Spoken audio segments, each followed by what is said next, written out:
It was a good preseason camp for us. It was a little rushed. We had to get back to campus for a few other commitments that we had. But, overall, great camp. It seems like everybody trained really hard over the summer to get ready for this upcoming cross-country season. It's definitely an honor to be ranked in the top 10. We've got a really tough region. We've got all the Big Ten schools. We've got the MAC schools, some Big East schools in there as well. And, anytime you're in the top 10 in our region, you're doing really well. So we were, I would say, pleased to start off in the preseason top 10, and now the trick is to be able to, stay in that top 10. We actually have two transfers that are coming in that I think can make an immediate impact to our team.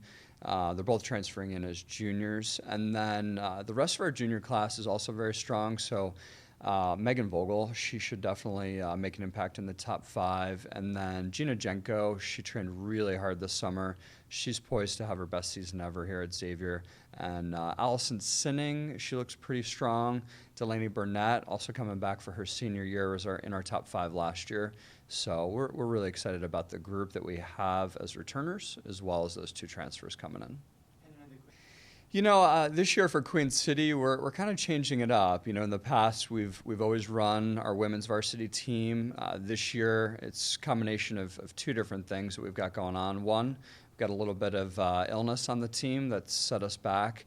And then the second factor for me holding out our varsity girls is the fact that we're really trying to focus on the end of the year, schedule our training blocks around the idea of peaking at Big East and at regionals as we did last year.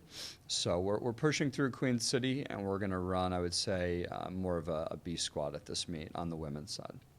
I'm really excited about the guys' prospects this year. Number one, they trained harder over the summer, and I would say smarter over the summer than they ever have. They all bought into the training that I gave them. They're in a really great place right now, not only physically, but mentally as well. It's the most cohesive group that I've had here at Xavier on the men's side. I think that, like you said, Garrett Napick, is one of our top returners, Aaron Peterson.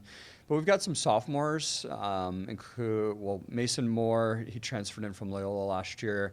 But Grayson Jenkins coming off of a pretty strong track season, as well as a few others, Charlie Carodi, just to name another one.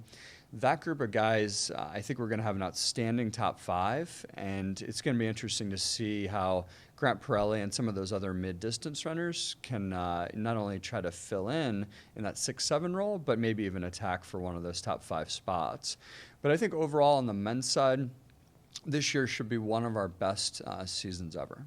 Schedule-wise, I think our schedule's a little bit different than it has been in the past. We decided not to go back to the pre-national meet this year. We're going to the Bradley Classic.